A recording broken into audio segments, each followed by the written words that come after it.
नमस्कार दोस्तों, crime story channel पर मैं राजेश आपका स्वागत करता हूं। दोस्तों, आज मैं आपको अपराध की जिस वारदात के बारे में बताने जा रहा हूं, वो वारदात कोटा राजस्थान में हुई थी।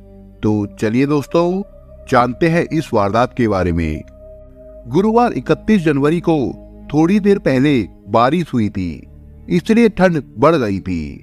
इसके बावजूद बाजारों की चहल पहल में कोई कमी नहीं आई थी। इलाके में जैन मंदिर, राम मंदिर और गुरुद्वारा होने की वजह से आम दिनों की तरह उस दिन भी लोगों की अच्छी खासी आवाजाही थी। सर्राफा कारोबारी राजेंद्र विजय वर्गीय का 2 मंजिला मकान जैन मंदिर के सामने ही था। उनके परिवार में पिता चांदमल के अलावा 45 साल की पत्नी गायत्री और 18 साल की बेटी पलक थी। स्टेशन रोड पर उनकी विजय ज्वेलर्स नाम से सर्राफे की दुकान थी। राजेंद्र विजय वर्गीय के पिता चांदमल का रोजाना का नियम था कि शाम 7 बजे जब जैन मंदिर की आरती होती थी तो वे घर से राम मंदिर जाने के लिए निकल जाते थे। मंदिर से वो स्कूटर से दुकान पर पहुंचते और दुकान बंद करने के बाद घर लौट आते थे। तब तक रात के 8:30 बज जाते थे। पिता पुत्र दोनों अक्सर साथ ही घर लौटते थे। उस दिन राजेंद्र कुछ जरूरी काम निपटाने की वजह से दुकान पर ही रुक गए थे, जबकि चांदमल लगभग 8:30 बजे नौकर के साथ घर लौट आए थे। नौकर को बाहर से ही रुखसत करके चांदमल ऊपरी मंजिल पर स्थित अपने निवास पर पहुंचे। उन्होंने गेट पर लगी कॉलबेल बजाई, लेकिन रोजाना फौरन खुल जाने वाले दरवाजे पर कोई हलचल नहीं हुई, जबकि कॉलबेल की आवाज बाहर तक सुनाई दे रही थी। उन्होंने दरवाजे पर दस्तक देने की कोशिश की तो ये देखकर हैरान रह गए कि दरवाजा अंदर से लॉक्ड नहीं था। वो एक ही धक्के में खुल गया। ऐसा पहली बार ही हुआ था। चांदमल ने बहू गायत्री के कमरे की तरफ बढ़ते हुए आवाज लगाई तो वही खड़े रह गए। गायत्री के कमरे के बाहर खून बिखरा पड़ा था। बहू की खामोशी और फर्श पर बिखरे खून ने उन्हें इस कदर डरा दिया कि वे बुरी तरह से चीख पड़े। चांदमल के चिल्लाने की आवाज ग्राउंड फ्लोर पर रहने वाले किराएदार रश्मि ने सुनी तो वो चौंकी। वो तभी मंडी से सब्जी लेकर घर लौटी थी। वो हड़बड़ाई सी सीढ़ियों की तरफ दौड़ी। बदहवास से खड़े चांदमल ने कमरे में बिखरे खून की तरफ इशारा किया तो रश्मि ने पहले चांदमल को संभाला, फिर गायत्री की तलाश में कमरे की तरफ बढ़ी। वहां का दृश्य देखकर चांदमल और रश्मि दोनों की आंखें फटी रह गई। ड्राइंग रूम के फर्श पर गायत्री का खून से लथपथ शव पड़ा हुआ था। चांदमल को संभालने की कोशिश में रश्मि को थोड़ा आगे पलक पड़ी दिखाई दी। उसके आसपास खून का दरिया सा बना हुआ था। साफ लग रहा था कि दोनों मर चुकी है। चांदमल ने इस दृश्य को देखा तो उनके रहे से ही होश भी उड़ गए। सन्नाटे में खड़े चांदमल समझ नहीं पा रहे थे कि आखिर ये सब कैसे हो गया। अंततः उन्होंने जैसे तैसे रश्मि की मदद से खुद को संभाला और मोबाइल से बेटे राजेंद्र को इत्तला दे दी। इसके बाद उन्होंने रश्मि को फोन देकर पुलिस को सूचना देने को कहा। पुलिस को खबर देने के बाद रश्मि ने मोहल्ले के लोगों को आवाज दी। जरा सी देर में पूरा मोहल्ला इकट्ठा हो गया। जैन मंदिर से भीमगंज मंडी पुलिस स्टेशन का फासला बमुश्किल 1 किलोमीटर का है। थाना प्रभारी श्रीचंद्र सिंह ने फोन करके उच्च अधिकारियों को घटना के बारे में बताया। इसके बाद श्रीचंद्र सिंह पुलिस टीम के साथ 15-20 मिनट में ही घटना स्थल पर पहुंच गए। दोहरे हत्याकांड ने कोटा के पुलिस महकमे को हिलाकर रख दिया था। आईजी विपिन कुमार, एसपी दीपक भार्गव और एसडीएम पंकज ओझा घटना स्थल पर पहुंच गए। डॉग स्क्वाड और फॉरेंसिक टीम को भी बुला लिया गया। विजय वर्गीय परिवार के घर के बाहर भारी भीड़ जुटी हुई थी। पुलिस अधिकारियों ने देखा कि खून तो बेडरूम में फैला था, लेकिन गायत्री और पलक दोनों के शव ड्राइंग रूम में पड़े थे। पुलिस को लगा कि हत्यारों ने माँ बेटी दोनों को उनके कमरे में मारा होगा और फिर शवों को घसीटते हुए ड्राइंग रूम में लाकर पटक दिया होगा। दोनों के कमरों से ड्राइंग रूम तक खिंची खून की लकीर भी इसी की ओर इशारा कर रही थी। जिस दरिंदगी से माँ बेटी की हत्या की गई थी, उससे लगता था कि दोनों की हत्याएं किसी रंजिश की वजह से की गई है। इस बारे में राजेंद्र का कहना था कि हम लोग तो सीधी सादी जिंदगी जी रहे थे, दुश्मनी या रंजिश का तो कोई सवाल ही नहीं है। लेकिन एसपी दीपक भार्गव राजेंद्र के जवाब से संतुष्ट नहीं थे, क्योंकि घटना स्थल का दृश्य साफ साफ रंजिश की ओर इशारा कर रहा था। हत्यारों ने किसी वजनी हथियार से दोनों के सिर, गर्दन और हाथों पर इतने घातक वार किए थे कि उनका भेजा तक बाहर आ गया था। मौका मुआयना करने के दौरान पुलिस को बेड पर 2 सरिये पड़े नजर आए। खून सना चाकू बेड के नीचे पड़ा था। चाकू पर लगा खून बता रहा था कि माँ बेटी के गले उसी चाकू से ही रेते गए होंगे। बेडरूम में रखी अलमारियों के टूटे हुए ताले बता रहे थे कि वारदात को चोरी डकैती के लिए अंजाम दिया गया था। लेकिन राजेंद्र सदमे की वजह से कुछ भी बताने की स्थिति में नहीं थे। पुलिस ने भी उन पर दबाव नहीं बनाया। एसपी भार्गव का मानना था कि हत्यारे 2 या 2 से ज्यादा रहे होंगे। प्रारंभिक जांच और मौका मुआयना के बाद पुलिस ने दोनों शवों को पोस्टमार्टम के लिए अस्पताल भिजवा दिया। पोस्टमार्टम रिपोर्ट में दोनों की मौत हेड इंजरी से होनी बताई गई। गायत्री के सिर पर 5 चोटें थी, साथ ही सिर पर मल्टीपल फ्रैक्चर भी थे। सिर की कई हड्डियां टूट गई थी, जबकि पलक के सिर में 2 चोटें थी। इनमें से एक चोट इतनी घातक थी कि भेजा ही बाहर आ गया था। हथियार सरिया के रूप में सामने आ चुके थे। गायत्री और पलक दोनों के हाथों पर भी गहरी खरोंचें और चोटें थी। मौके पर टूटी हुई चूड़ियों के टुकड़े भी पाए गए थे।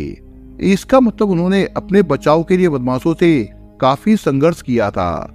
माँ बेटी के नाखूनों में त्वचा और मांस के टुकड़े थे जो हत्यारों के हो सकते थे। इसका पता लगाने के लिए नेल स्क्रैपिंग का सैंपल भी लिया गया। पुलिस की फॉरेंसिक टीम ने भी मौके से फिंगरप्रिंट और फुटप्रिंट उठाए। विजय वर्गीय के घर से एक सड़क सीधी स्टेशन की तरफ जाती थी और दूसरी हटवाड़े से होते हुए शहर की ओर। यही सड़क शहर के अलावा सैन्य क्षेत्र की तरफ भी जाती थी।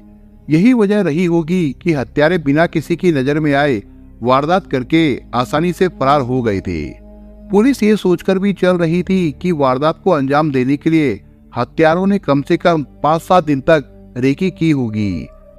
वारदात को जिस तरह अंजाम दिया गया था उससे लगता था कि आरोपी विजय वर्गीय परिवार के अच्छे खासे परिचित रहे होंगे।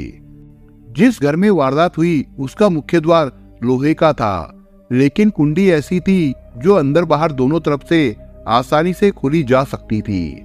ऐसे में घर में किसी के घुसने की खबर लगने का कोई मतलब ही नहीं था।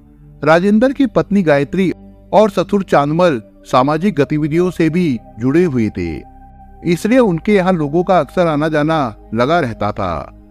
राजेंद्र विजय वर्गीय का कहना था कि घर में 5 सीसीटीवी कैमरे लगे हुए थे। जब कोई घर में ऊपर आता था तो गायत्री या पलक कैमरे में देखकर ही दरवाजा खुलती थी। जाहिर है इसका मतलब था आने वाले परिचित ही रहे होंगे। दरअसल पुलिस को सभी कैमरे टूटे हुए मिले थे। उनकी हार्ड डिस्क भी गायब थी। इसका मतलब हत्यारे घर के चप्पे चप्पे से वाकिफ थे। घर की दोनों तिजोरियों के ताले तोड़े गए थे। मतलब बदमाशों को पता रहा होगा कि घर की दौलत उन्हीं तिजोरियों में है। व्यापारी संघ के लोगों में इस वारदात को लेकर अच्छा भला गुस्सा था। उन्होंने पुलिस पर दबाव बनाने के लिए धरना प्रदर्शन देने की चेतावनी भी दी।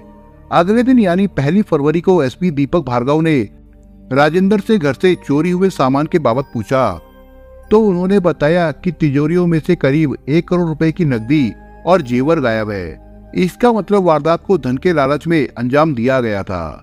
इस बात को राजेंद्र ने भी स्वीकार किया। इससे पुलिस को तफ्तीश की एक नई दिशा मिल गई।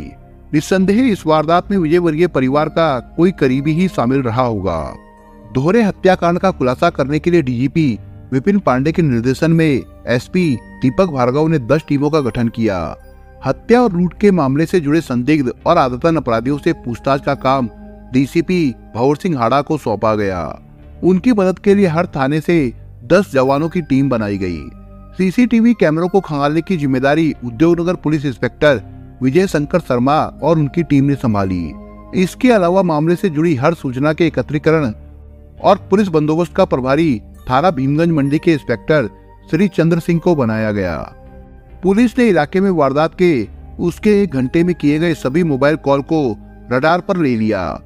100 से 150 कैमरों से सीसीटीवी फुटेज भी लिए गए। कैमरे खंगालने के लिए एडिशनल एसपी राजेश मीर और प्रशिक्षु आईपीएस अमृता दुहन पूरी मुस्तैदी से लगे रहे। पुलिस की अलग अलग टीमों ने अपराधियों की तलाश में होटलों और धर्मशालाओं को भी खंगाला। एसपी दीपक भार्गव ने तो भीमगंज मंडी थाने में ही पड़ाव डाल दिया। वो पुलिस टीमों से पल पल की जानकारी लेते रहे। इस बीच पुलिस ने पूरी रेंज में हाई अलर्ट जारी कर दिया था। शहर की सीमाओं पर पूरी तरह नाकेबंदी कर दी गई थी ताकि अपराधी शहर छोड़कर भागना चाहे तो धर लिया जाए। इस दौरे हत्याकांड की जांच में एक मोड़ शनिवार 2 फरवरी को उस समय आया जब पुलिस को घटना स्थल से सफेद रंग का एक अंगोछा मिला। संभवतः हत्यारे अफरा तफरी में अंगोछा छोड़ गए थे। पुलिस ने अंगोछे की पहचान को लेकर जब राजेंद्र से पूछा तो वे कुछ नहीं बता सके। अलबत्ता मुखबिरों में से एक ने संदेह जताया कि यह अंगोछा राजेंद्र की दुकान पर मुनीमी करने वाले मस्तराम का हो सकता है। पुलिस जांच में मस्तराम जैसे सैकड़ों लोग रडार पर थे। रविवार 3 फरवरी की शाम पुलिस को एक मुखबिर से सूचना मिली कि राजेंद्र परिवार का एक पुराना कर्मचारी आजकल जमकर पैसे उड़ा रहा है। उसने 70,000 रुपए का मोबाइल और महंगे कपड़े खरीदे हैं। कहावत है कि अपराधी वारदात करने के बाद किसी न किसी बहाने मौका वारदात पर जरूर आता है। कई बार यही चूक उसके पकड़े जाने का सबब बन जाती है। इस मामले में भी ऐसा ही हुआ। 3 फरवरी को गायत्री और पलक की शोक सभा थी। शोक सभा में मातम फुर्सी के लिए आया एक व्यक्ति फूट फूट कर रोने लगा। वो बार बार कह रहा था ये सब कैसे हो गया। राजेंद्र को दिलासा देने के लिए जब वो उनके पास गया तो उसके मुंह से निकलती शराब की बदबू विजय की नाक तक पहुंच गई। उन्होंने उसे वहां से जबरन हटाने का प्रयास किया, लेकिन वो और ज्यादा जोरों से रोने लगा। शोक सभा में सादे कपड़ों में भीमगंज के थाना प्रभारी श्री चंद्र सिंह भी मौजूद थे। उन्हें ये सब कुछ अटपटा लगा तो उन्होंने राजेंद्र से पूछा कि वो कौन है। राजेंद्र ने बताया कि उसका नाम मस्तराम मीणा है। उन्होंने ये भी बताया कि मस्तराम उनका बहुत विश्वास पात्र नौकर था। 3 साल पहले वो उनकी दुकान पर मुनीम का काम करता था। नतीजतन मस्तराम पुलिस की नजर में चढ़ गया। पुलिस उसे उठाकर थाने ले आई। जब उससे सख्ती से पूछताछ की गई तो पूरी कहानी पता चल गई। पता चला कि इस वारदात को मस्तराम ने अपने एक साथी लोकेश मीणा, जो कि उसी के गांव का रहने वाला था, उसके साथ मिलकर अंजाम दिया था। मस्तराम मीणा और लोकेश मीणा एक ही गांव के रहने वाले थे और दोनों दोस्त थे। 28 साल का मस्तराम अविवाहित था। उसके पिता की 3 साल पहले मौत हो गई थी। इसके बाद तीनों भाइयों ने पुश्तैनी जमीन 18 लाख रुपए में बेच दी और रकम का बंटवारा कर लिया था। मस्तराम को बंटवारे में 6 लाख रुपए मिले। उसने ये रकम अय्यासी में उड़ा दी। शराब के नशे में हुड़दंग करने पर वो गांव वालों से कई बार पीट भी चुका था। इस वारदात में मस्तराम का सहयोगी रहा लोकेश मीणा 10वीं में फेल होने के बाद से ही आवारागर्दी करने लगा था। उसने ठेकेदारी का काम शुरू कर दिया था, लेकिन झगड़ा फसाद करने के कारण धंधा नहीं चल पाया। केशोराय पाटन थाने में उसके खिलाफ कई मुकदमे दर्ज है। कुछ समय पहले वो अपनी भाभी को लेकर भी भाग गया था। तभी से उसके घर वालों ने उससे किनारा कर लिया था। मस्तराम और लोकेश मीणा दोनों सोचते थे कि किसी बड़ी लूट को अंजाम देकर ऐशो आराम की जिंदगी जिए। मस्तराम मीणा सर्राफा राजेंद्र विजय वर्गीय की दुकान पर नौकरी कर चुका था। उसे पता था कि घर का कौन सदस्य कब आता जाता है, नकदी जेवर कहाँ रखे हैं। उसने लोकेश को अपनी योजना बताई कि 1-2 को मारना तो पड़ेगा, लेकिन मोटा माल मिलेगा। लोकेश इसके लिए तैयार हो गया। कह सकते हैं कि इस हत्याकांड का मास्टरमाइंड मस्तराम ही था। पूछताछ में उसने बताया कि दोनों ने वारदात से पहले दुकान और घर दोनों जगहों की रेकी की। रेकी के बाद वारदात का वक्त शाम के 7 बजे का रखा गया। उस समय राजेंद्र विजय वर्गीय दुकान पर होते थे और उनके पिता चांदमल को राम मंदिर में दर्शन करते हुए दुकान पर पहुंचना होता था। रात 8:30-9 बजे से पहले दोनों में से कोई नहीं लौटता था।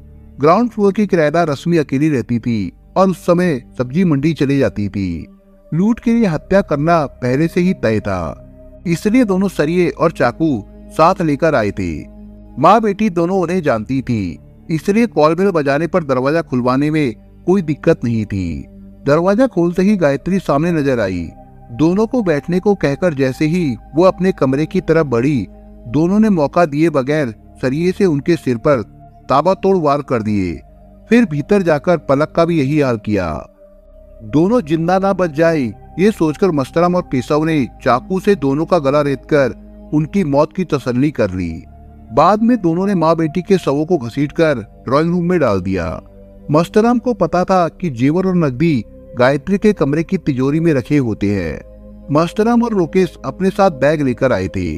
तिजोरी तोड़कर जितनी भी रकम और जेवर मिले उन्होंने बैग में भरे और वहां से फुर्ती से निकल गए। बस पकड़कर दोनों सीधे गांव पहुंचे और गहने व रकम का बड़ा हिस्सा घर में छिपा दिया। फिर दोनों ने ही रात में बूंदी से रोडवेज की बस पकड़ी और जयपुर चले गए। जयपुर में दोनों बस स्टैंड के पास ही एक होटल में रुके। अगले दिन दोनों ने जमकर खरीदारी की और शराब पी। दोनों ने अपने लिए 70-70 हजार रुपए के महंगे मोबाइल फोन, कपड़े और अन्य सामान खरीदा।